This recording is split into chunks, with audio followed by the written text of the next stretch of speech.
Awesome. Kia ora, everybody, and welcome to the TENS monthly webinar for December. Today, we are going to be exploring the Litter Intelligence Education Programme with Ben Knight, but I'm going to introduce him a little bit further in a minute. Probably before we do, we will just start the session today with our karakia. Māori ora, kia a mātou, arahina mātou, kia mātou mahi, ki mihia he huarahi mō te kōpapa o Mātauranga o Hangarau, Awhina atu, awhina mai, te po e here na ia mātou, hui tai kie. So once again, kia ora, welcome to our webinar for today. And it's lovely for everyone to actually be here with us because we know it's a very busy time of year at the moment. So well done for joining us.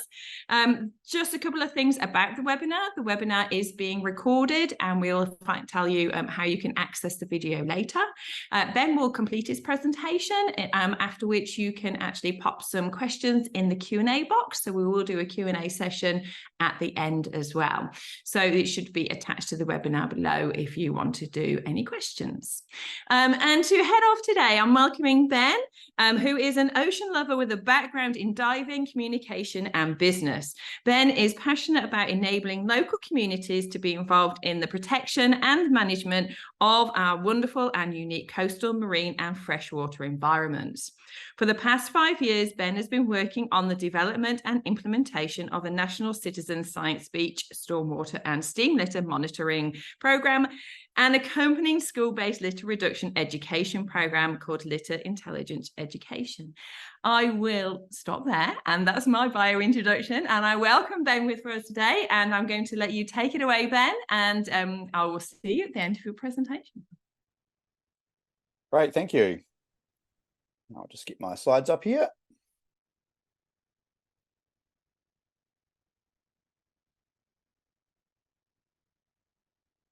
Alrighty, so welcome along and thanks very much for taking the time this afternoon to learn a little bit more about the Litter Intelligence Education Program, which is brought to you by Sustainable Coastlines in collaboration with Ministry for the Environment, the Department of Statistics and the Department of Conservation. A little bit about Sustainable Coastlines. We're an NGO based in Auckland primarily, but with teams in Wellington and Canterbury as well. And we're running this program nationally. So we have staff that travel to the regions regularly to support the communities and schools that participate in the program to do so. Our purpose as an organisation is reducing ocean litter together. The approach we take is we aim to inspire change in mindsets, behaviour, policies and practices through community engagement and citizen science in particular. And we have a measured impact we're aiming to achieve by 2030 of a 60% reduction in coastal litter. So very ambitious as an organisation and really impactful as well over the years. We've done some amazing work. Some of the data around our impact, if you like, we run a lot of beach cleanups and we talk a lot of rubbish. So we've removed coming up to 2 million litres of litter from beaches around New Zealand. And when I say we've removed, what I mean is we've engaged with volunteers from communities across Aotearoa, New Zealand, to work with them to do this litter removal from New Zealand beaches. Those numbers are as of 25th of August 2023, so they are climbing all the time. So we've removed a lot of litter from beaches. That's around about 200 tonnes or 40 shipping containers of litter that we've removed. It is just the tip of the iceberg, though, unfortunately. Lots of other organisations and individuals engage in beach cleanup activities as well and cleaning up of the wider environment, but that's our contribution to that problem, if you like. In the course of those cleanup events and the litter data collection activities that we've now been running for the last 5 years that I'm going to be talking about in more detail shortly, we've also engaged people, supported them to donate over 280,000 hours of volunteer time. So massive contribution from the community all around our beautiful country to the work that we're doing. We've also done a lot of delivery of education and training activities. So we've got coming up to 110,000 hours of participant time working with us, going on a learning journey, learning new skills, and then taking those skills and learning out into the community and into the environment and making change as best as those volunteers can. And our numbers again are ticking over all the time. We're actually now over 2,000 individual litter intelligence surveys that have been completed. So kind of in numbers, that's the impact that we've generated. And really underpinning a lot of the issues that we're working on, and particularly the metrics around litter on beaches, is a consumption problem. So while most people are thinking about this as a litter problem, effectively what we've got is a consumption problem here. As it was measured in 2018, and that's a relatively old statistic now, but still pretty current. We are the 10th most wasteful country in terms of urban waste production per capita. So we're over consuming wasteful products and single-use plastic packaged products particularly. So we know we have a litter problem in Aotearoa, New Zealand. Thankfully, it isn't as bad as in some other parts of the world, but we certainly do have a problem. The question that you may be asking yourself is, why would we measure it in a quantifiable way? And the program was actually launched back in June 2017 at the Ocean Conference in New York, at which the Secretary General of the United Nations, Antonio Guterres, laid down this challenge to the delegates that had come to the Ocean Conference, which was, we cannot improve what we do not measure. Now, the really nice timing of that statement from Antonio Guterres was we had actually turned up to the conference, one of my colleagues had, with a plan to measure that specific problem of coastal and marine litter across the South Pacific. And so we'd arrived at the conference with, I guess, a solution to this challenge in regard to coastal and marine litter specifically. So we cannot improve what we do not measure. We therefore need to collect data, evidence of the problem, in order to understand the nature of it and then move forward, and also to collect good quality information about whether or not the solutions that we implement are actually working. The program was developed in collaboration, as I said at the start of the presentation, with Ministry for the Environment. They provided funding for the first 4 years of the program, including the design, development, rollout or implementation. They are also now using the data for environmental reporting. We work with Statistics New Zealand as well. Essentially, if Ministry for the Environment want to use the data that's collected by our volunteers for reporting purposes, particularly at the highest or mandated levels, Tier 1 standards of reporting, then we needed to work with the Department of Statistics to ensure that the way we were collecting the data, the way we're training our volunteers to collect the data, the quality controls and the quality assurance mechanisms that we developed met their requirements. So we co-designed the quality control and quality assurance program with Statistics New Zealand, and they also use the data for environmental reporting, specifically in the indicators Aotearoa New Zealand reporting.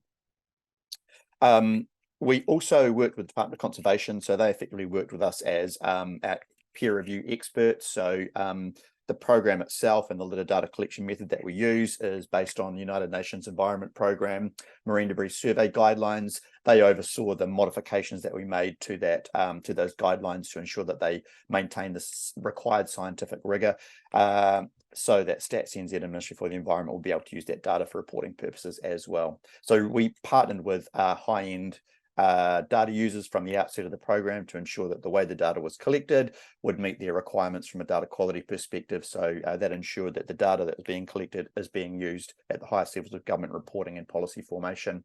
And I'll share some success stories in that regard shortly. So the program has two key objectives. Understanding the problem was all about designing and building this national litter database. That involved a lot of training and support for our citizen scientists, because one of the key quality assurance mechanisms that we agreed with Statistics New Zealand was that we would provide standardized training for our volunteers or our citizen scientists to ensure that they're collecting the data in a consistent and reliable way that is in line with the methodology. The idea here was that the litter data would become widely accessible and that the data findings would inform better decision making. So we're 5.5 years into that particular journey in terms of implementing that objective, and we've had really good success in that regard. But really the key objective from our perspective as an organisation, and the big focus for us moving forward, is in the solutions space. So objective number 2 was to optimize solutions, which was about behaviour change. It was about using the understanding of the problem to implement different approaches around behavior, consumption behavior, around waste system design, around product design as well. So we designed and built a litter education curriculum for use in schools. We're now actually looking at how we can retool that for use in community and corporate delivery settings. We've done a lot of professional development with educators to ensure that they have the skills and tools they need to deliver the litter intelligence education program. And ultimately, we want this litter reduction education taught throughout the school system, and that behavior change that we're creating opportunities to develop within the next generation of consumers reduces the litter problem long term. And really what I love about the program and what I think makes a lot of sense is we have this feedback loop between the data being collected, informing more targeted, not just education, but solutions, and then the ongoing data collection, telling us if those solutions, if that behavior change education work, waste system redesign, product redesign, the ongoing data collection tells us if those interventions actually worked or if those solutions actually worked over time.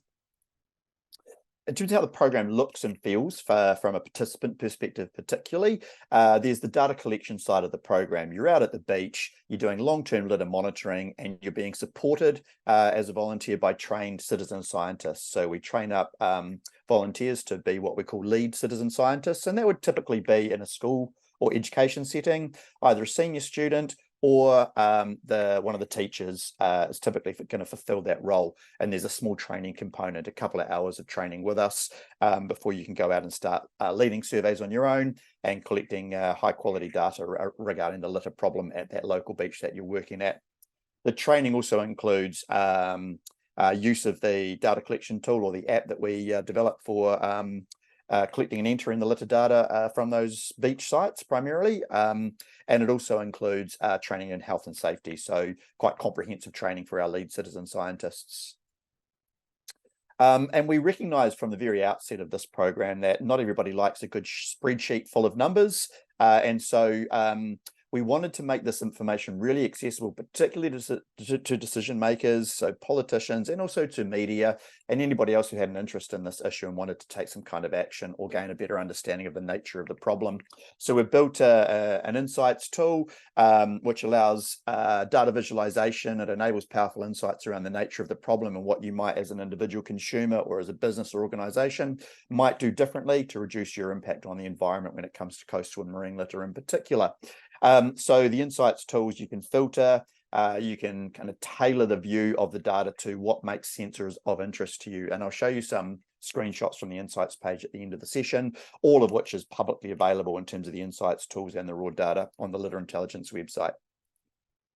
So going from the raw data collection at the beach, that experience in the great outdoors, taking action for the environment, collecting data about the nature of the problem, gaining insights through the filtering and the use of the data visualization tools on the insights page, and then linking that insight that people gain through to action stories. So we've built an action story library alongside of the school education program in order to inspire people to take action for themselves to solve this issue long term. So data, insights, and action is kind of the three steps within the program practically that we engage students in, and that we envisage long-term delivering really positive outcomes in terms of changes in consumption behaviour specifically, and a reduction in overall impact on our coastal and marine environment from litter. Within the school program, we have developed an approach to learning, and that's what I'm going to share with you next, to step you through the 4 stages of the learning journey, as we call it. It is loosely based on the EnviroSchools / Department of Conservation inquiry-based learning cycle. I think the really nice thing that we brought into this approach to learning is both elements of influencing, which are inherent within the action phase of the program particularly, but also really important step 1 is what we call priming, which is really about nature connection. So I'll talk about that next. But the 4 stages of the journey, as I'll talk you through them, are priming, investigation, action, and celebration. So priming is really about connecting people from their heart to that place that we intend them to work at or take action for. It develops empathy, communication, cooperative skills. It builds trust amongst the team that you're going to be taking out to the beach to do the field trip to collect the litter data. And the priming phase of the journey consists of 2 core activities. One is called the Yoshi Challenge, where students take on, or learners, participants take on, and are embodied as a sea turtle, an actual real sea turtle that was rescued, was injured, was rescued by a fishing boat, was rehabilitated in South Africa, and after about 20 years in captivity was released with a GPS tracker, and it actually made its way across the Indian Ocean and presumably onto a beach in Western Australia where it laid its eggs.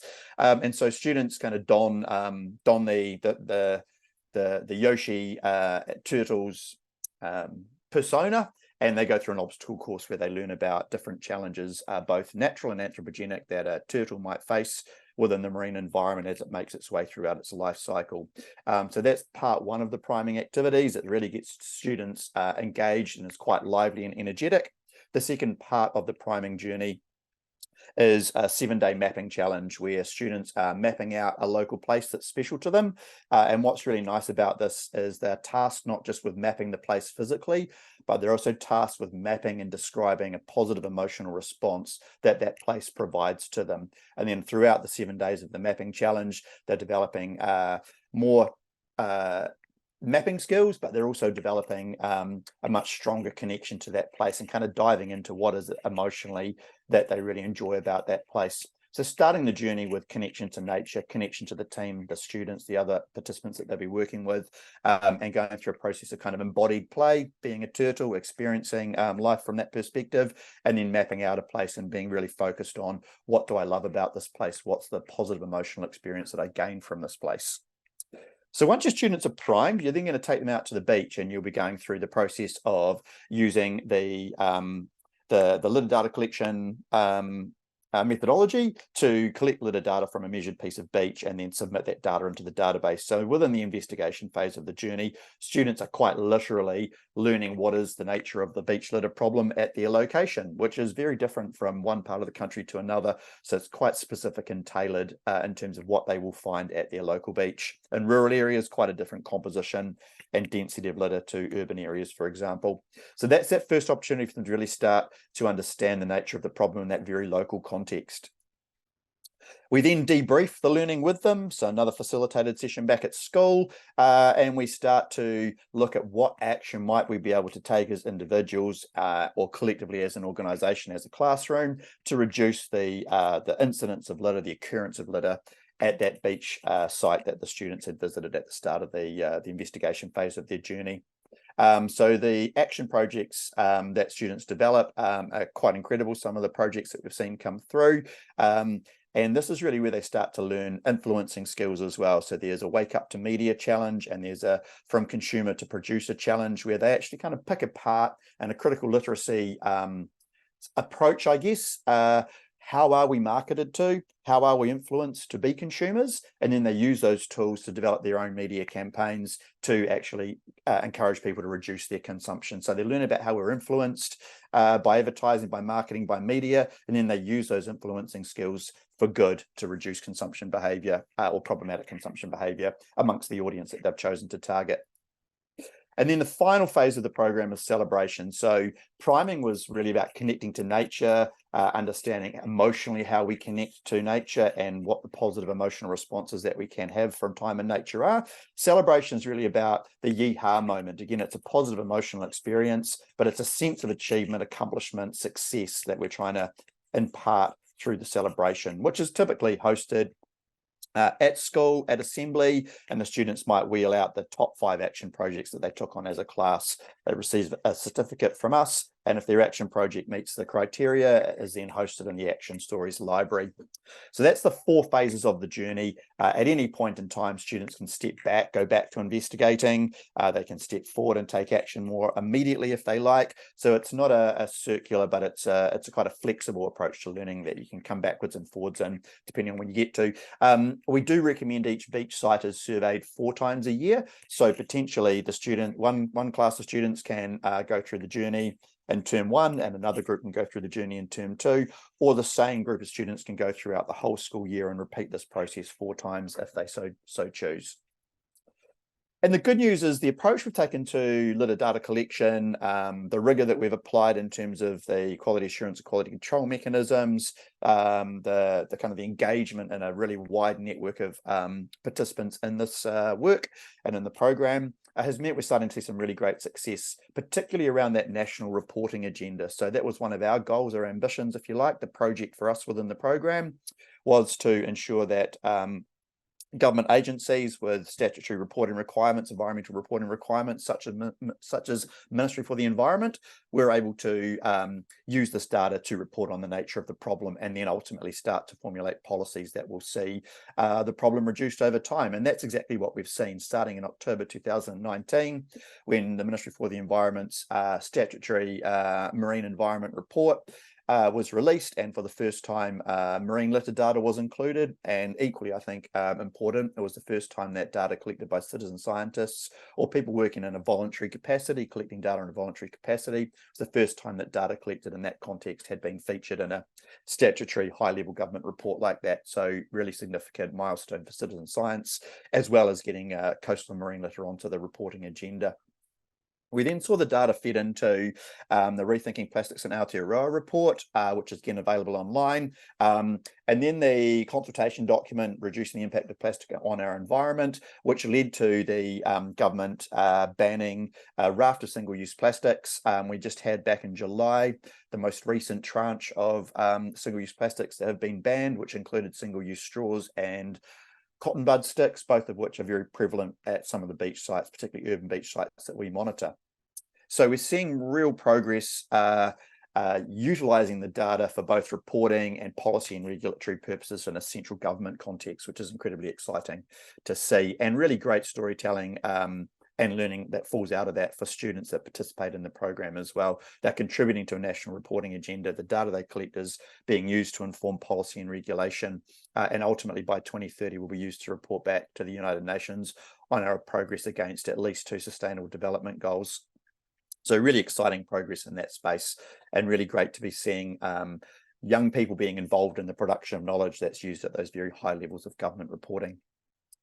We're seeing businesses taking action as well. This is just a couple of screenshots, examples of action stories from our Action Stories library, one of which on the right, the Solving the Mystery of the Shotgun Wad story, actually involved students from a school in Taranaki. So you can have a look at these stories in more detail, but essentially what we're seeing is businesses and other organizations switching products where the product that they were producing or emitting into the environment, leaking into the environment, was particularly problematic. The blue foam squares on the left are glaziers tiles. They're used to separate sheets of glass in transit. They're very common, found at most of the survey areas that we've set up. They contain a bunch of hazardous chemicals alongside of the plastics or the foam plastics within them. And so we saw a window maker, Altherm, who produce windows nationally or have multiple sites where they're producing windows and glass nationally, switching out these foam tiles for cork tiles. So lots of examples of businesses starting to take action to reduce the types of products that they consume or use that have this problematic fingerprint within the environment as measured by our volunteers at the beach.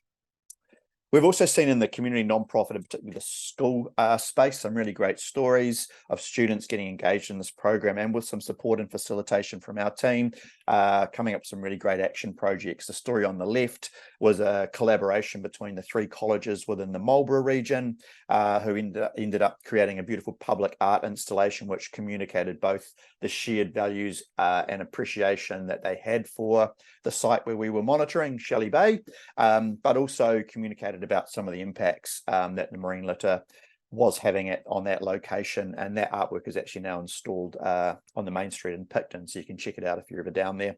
And there's a QR code, so you can scan the QR code and get the kind of the rundown of the story of that piece of artwork as well.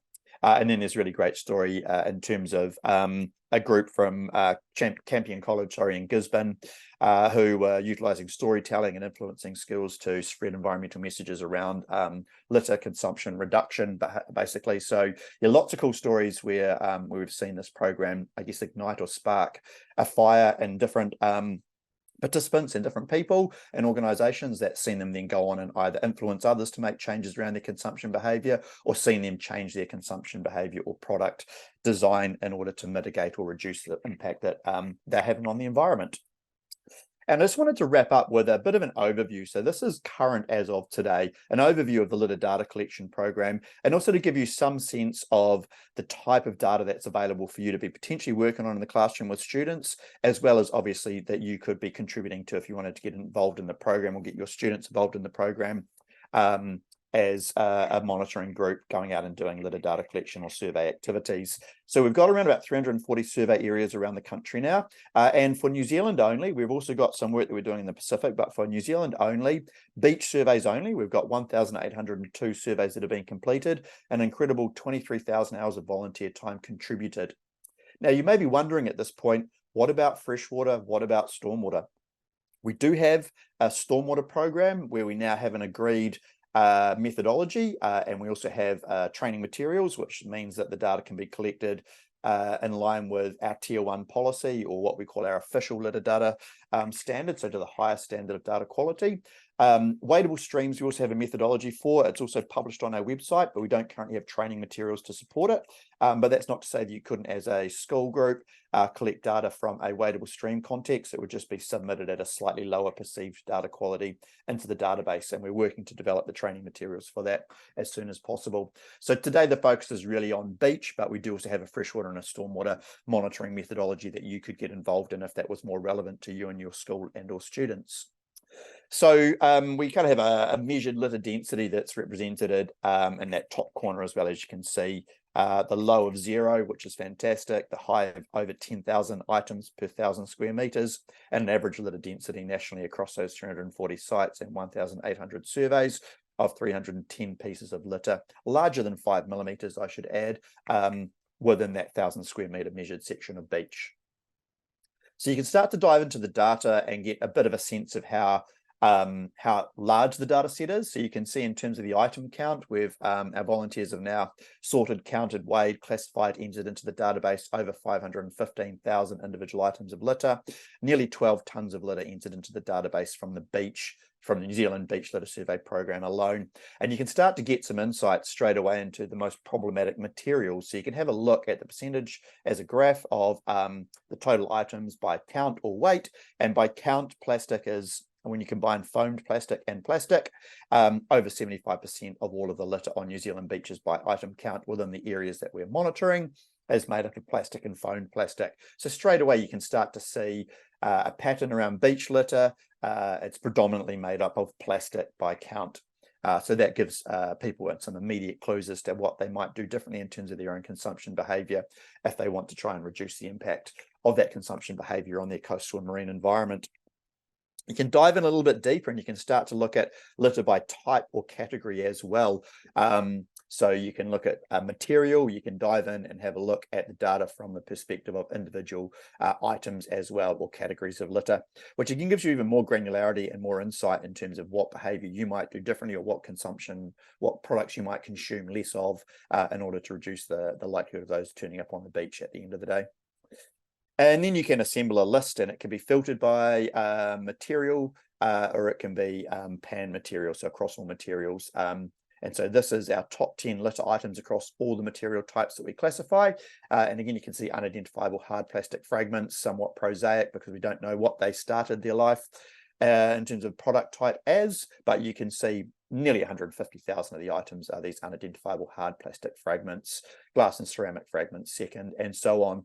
And so you can look at that list, and straight away what jumps out to me is food wrappers and bottle caps and lids, cigarette butts and filters as well. They all seem like items we could probably live without relatively easily, or that if they had a higher monetary value might be less likely to occur on beaches. So you can start straight away get some insights in terms of what types of products are most likely to occur on the beach. You can then start thinking about why that might be. So if you'd like to find out more and or get involved, you can visit the website litterintelligence.org. There is an expression of interest form on the website, so you can complete the expression of interest form, and one of our team will be back in touch in due course to figure out a game plan to support your engagement in the program. So I will wrap up my presentation now by thanking you very much for your time and your attention, and I'll stop sharing my screen and we can check in and see if we've got any Q&As or any other questions that we might want to answer for you. Fantastic. Kia ora. Thanks, Ben. That was really, really inspirational, actually. I know it sounds bad for it to be inspirational because it's such a negative problem, but I can see so much just from a technology education point of view. As technology teachers, this is our authentic context. This is what we need to do to try, and these are the problems that we need to try and solve, or our students need to help to try and solve, because of course it starts with them and then it will spread through their communities as well. So yeah, an awesome initiative. And I saw some really big links to technology education, not only with the fact that obviously this is a problem, it's something that we need to solve. It's something real and it's something that's still out there. And despite the fact you've had over 20,000 odd volunteer hours, there's still rubbish out there and it's still coming in. It's not stopped. It's going to be a continuing program that is going to keep going, I'm presuming. Yes. We need to make sure our students are still hooked onto this, and this could be projects that are going for years essentially if they need to, but have different outcomes every time, I presume. Yeah, would you have schools that have potentially taken part, and obviously they've collected litter from their own beach and their own sites, but they've had multiple actions or multiple solutions to solving any of the problems? Yeah, absolutely. So I guess there's a really great opportunity for local curriculum within this context, within this program. And yeah, what we've seen in terms of student action projects, it depends really on their skill set and their strengths. But if you're a great communicator, you want to engage in, say, local government processes, that's the student group that might go to their local community board and present about the problem. They might make a pitch for more rubbish bins at the beach. They might make an argument for less rubbish bins at the beach because they've observed seabirds pulling the rubbish out of the bin. They might make the case for the bins being collected or cleared more regularly. So there's kind of a lobbying, engaging in decision making and infrastructure management opportunity, talking to local council about how they might be better managing waste. Plenty of students have come up with action projects that are comms based and engaging a wider audience. So media stories, either through the local newspaper, generating their own content, TikTok, kind of viral content as well. So there's audio visual, media production. Then we've had plenty of students also look at product design too, which I think is probably more relevant for the audience today. And I have actually got an idea that I'd love to share if that's okay. Fiordland. So we don't have a lot of volunteers on the remote coast of Fiordland. So that ended up being, we've done 2 years in a row where we've had to literally fly into the coastline to collect the data. And what was incredible was the sheer volume of fishing floats that we picked up, fishing buoys. I think off the top of my head, it was close to 200 across the kilometre of coastline that we surveyed across 10 separate sites, across about a third of the Fiordland coastline. And so there was a really clear pattern of product loss for the fishing industry. And a lot of it was fairly near shore fishing industry loss, and none of these fishermen want to lose gear like that. It's $30 or $40 minimum to buy a new buoy, so they're not throwing the stuff over the side, they're losing it in bad weather. And what we observed was that the majority of eyelets where the rope that's connected to the net or the cray pot or the long line that connects that to the buoy had ripped through. And it seems to me there'd be a simple product design that you could come up with there, maybe some kind of eyelet or rivet that could be retrofitted to all of the existing buoy stocks. It doesn't create more waste by phasing them out and bringing in something new, but improves existing product. And I could just see a group of engineering students, perhaps metalwork, I don't know, don't want to be too prescriptive, but I could see a really great project that looks at how could we improve the current buoy design and retrofit that so we're not creating more waste in the process, to ensure we get a much lower loss of those products, because there was literally hundreds of them along that coastline, and the majority of them were lost unintentionally through the tearing of the eyelet. So about 80% of the eyelet had teared through. So there's potentially a very small change in that product design that could massively reduce the impact on that Fiordland coastline. So that's simple little insights that we get just about every day when we're out at the beach. It's been interesting to see too, with kind of changes in litter composition, if you like, and the extent to which we can pick that up within the around about 130 litter categories that we have, that students or participants can classify the litter within. So during COVID, for example, a lot of face masks started turning up at beaches. So you see a bit of a change in litter composition as a result of a public health problem, if you like. Behavior change around smoking, so less people are smoking cigarettes. We're not seeing a massive downturn in cigarette butts on beaches yet because they persist in the environment for a period of time. So there's kind of a hangover, if you like, of litter types and impacts from different behaviors. But what we're now seeing is a lot more vapes landing on beaches and turning up in our surveys. And one of the complexities for us is if we proliferate categories, it gets really hard to keep all of our volunteers across the country up to speed. So in some cases you can see that change, if you like, in litter composition very directly. In other cases you can't. But yeah, plenty of opportunities to, I guess, draw some conclusions around if you get people to switch from cigarette smoking to vaping, what impact does that actually have on the litter types that you might find? And so there's lots of really interesting insights that you can see. And what we're really excited about is single-use plastic straws have now been banned. Banned is phased out, sorry, is the correct terminology.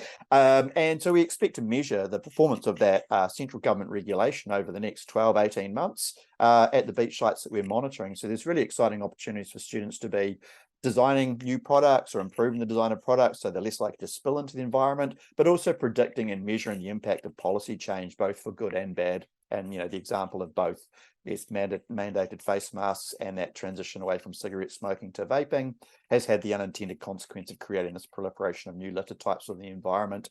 So we can potentially start to forecast, if you like, those kinds of impacts and then get ahead of the management curve and potentially intervene and ensure that there is a plan in place for safe disposal of vapes, and or perhaps single-use vapes shouldn't have been allowed into the market in the first place. So lots of opportunities for students to engage in the different aspects of policy formation, and then also to kind of measure the performance of different policy as it comes through.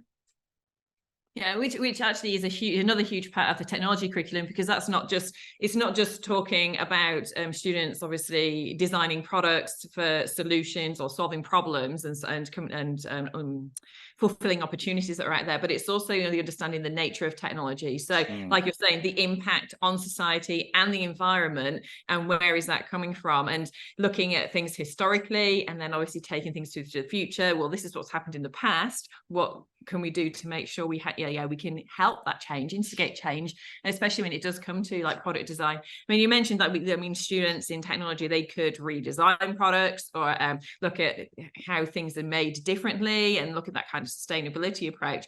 I wonder, do you get or have you had any schools actually look at repurposing some of the material that's come off beaches? Yeah, we have. So often it ends up getting recycled into artwork, if you like. But we're really conscious, I guess, at the moment, and this is again up to each person to, I guess, deconstruct the current suite of solutions, if you like, that are presented to people. And we've found students are doing that as well. So they start to take a really critical view of recycling, for example. How good is that as a system of waste management? They can look at performance of the waste system overall. They're actually really what we're measuring at the beach is for buoyant material, particularly, so material that floats, the waste system leakage of those material types, which can come from obviously rubbish bins falling over, people intentionally dropping litter, but it's a variety of sources. And so again, students can start to use the data to gain insights around behavior, around infrastructure performance. We have in the Wellington region, some local authorities require wheelie bin lids to be clipped down. It's windy here, so it's almost guarantee. Rubbish day is the windiest day of the week. That it's windy. Yes, that's right. So again, you can start to look at litter composition potentially between parts of a region, and look at how do they manage waste in those regions, and are there any insights we can gain around what is better for the environment in terms of those different options that different local authorities are currently implementing. So it's real, the data is exactly, it's reflective of exactly what we find at the beach. And with the stormwater and wadable stream monitoring programs that we're kind of in the phase of developing and rolling out now, beach is a couple of years ahead. You have to start to track back upstream, quite literally, those waste flows. And once you start to integrate that with terrestrial litter data as well, which is also on the landscape for us, you can start to build a really detailed picture of where litter might originate, where it might terminate or sink, so source to sink, and then what interventions might be effective along the way. But typically what students conclude is we need products that are intended to last longer, to be used more often, and that's really the key thing that we want people to take away from this work, and that's the key behavior change. It's not about getting a product that's more easily recycled. It's not about getting a product that can be turned into something else or crushed down and turned into roading. It's about getting products that are refillable, reusable, long-term. And if you look at the waste hierarchy, reuse is absolutely top priority. And so most of the product design thinking has been around, why is that a single-use product when it could be a reusable product, and how do we actually encourage people to make that switch?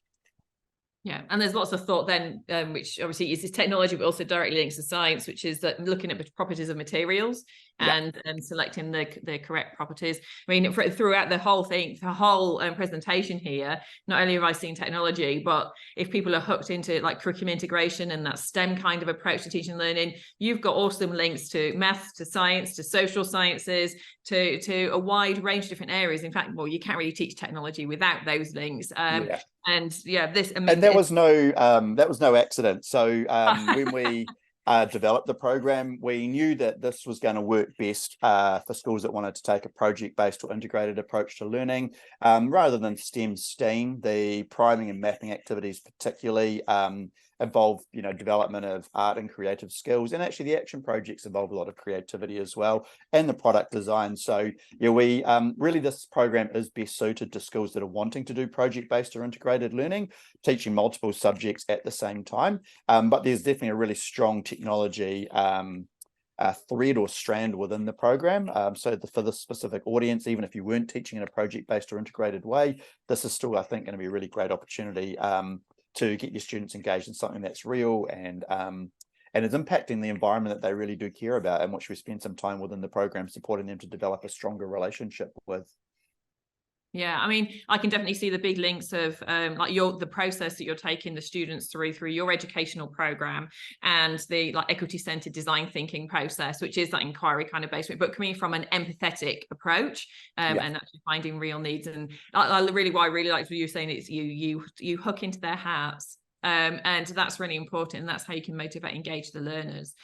Just one There's more. a bit of a story there actually, Okay. which I think is again, trying to keep it relatively efficient in terms of the presentation of the slide deck. But we had done a huge amount of evaluation of our program delivery prior to the Litter Intelligence program being kicked off, and what we found was that we were brilliant at imparting information, or to put it another way, our learners were brilliant at absorbing information. So 3 months, 6 months, 9 months after that we had worked with them, they knew about single-use plastic products, and particularly single-use packaging, and they knew it was a problem, but their lunchbox was still composed of the same problematic products. So what we realized was we were good at imparting information, but less effective with the approach to learning we'd taken at changing behavior.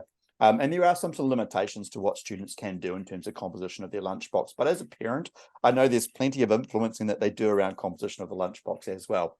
So we stepped back from the approach we had taken, which was really taking action as soon as possible with the students that we were engaged with. So tell them about the problem and then go out and do something about it. And when we looked at all of the evidence, all we could really come up with, and we had a person working for 6 months on this, what we found was that pro-environmental behavior, really the only highly correlated other attribute, is a high measured level of nature connection. So regardless of what you're interested in making change around in terms of the environment, you need to start with ensuring that the person that you're intending to take action for the environment, whatever the issue is, has a strong sense of connection to nature. That's the only thing that's highly correlated with lifelong pro-environmental behavior, is a strong measured sense of nature connection. So priming that phase of the journey was designed specifically to build a sense of nature connection, bearing in mind, as I'm sure the audience here will know, students come with a diverse range of experiences and levels of nature connection. So some are already really deep into the environment and deeply connected to nature. Some amazingly have never been to the beach. And so it's about kind of working at the level that supports all of the students to come up to a minimum measured level of nature connection. And we have a pre and post engagement survey that we run that gives us some sense of how well those priming activities are delivering on that nature connection outcome that we're aiming to develop in the first instance. So nature connection, and then investigation, then take action, and then celebrate. So effectively we're wrapping the thinking and the doing phases of the journey, of the learning journey for students, with positive emotional experiences, which is again so important. You've got to keep people motivated and engaged, and that's about the heart, less so than that, more so I should say, than their head.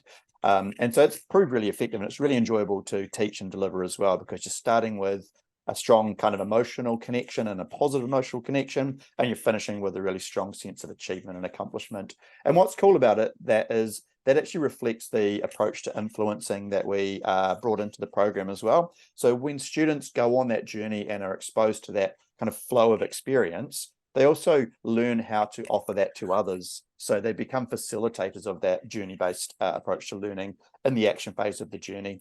And the critical literacy element within the action phase is quite cool in that regard too, because again, they're learning about how are we influenced as consumers, and then how can we use those tools that are incredibly powerful, data informed. Big advertising marketing companies don't use these tricks because they don't work. They use these tricks because it's well known that they do work, and then they use those tricks to take people on a different journey around behavior, around consumption particularly. So yeah, it's quite clever in that regard. As they're influenced, they're learning to be influencers, and as they're connected to nature, they're learning the value of that and how to connect others to nature. Yeah, no, I think it's fantastic. Earlier you mentioned that Fiordland was one of the few places, obviously it's really difficult for students to get to. Are there any other areas around Aotearoa that you would really, really love some schools to join in? Well, we really want to get down to Rakiura Stewart Island. We have done some work with the school at Half Moon Bay, which is awesome. But we haven't been able to get out to the west coast of Stewart Island, which has a very similar litter signature, if you like, or fingerprint to the lower west coast of the South Island, or to that Fiordland coastline. So we'd like to get down there and support that to be documented. I live on the Kapiti coast, so I've been really lucky to take a few school groups out to Kapiti Island, and they've been able to go out and collect litter data around the island. So get out to an island, get out to a beautiful piece of coastline, really enjoy it, and to take the time to collect some information about the problem and then go back and take action. But I've been to so many beaches now, and I really wouldn't want to decide what was my favorite one, because they're all special and unique in their own way. And I think we've got to inherently value them all equally. Otherwise, we end up with areas of neglect. And you can see on the Litter Intelligence website, on the Insights page, the areas of greatest neglect are often, sadly, the areas that are closest to areas of high population density.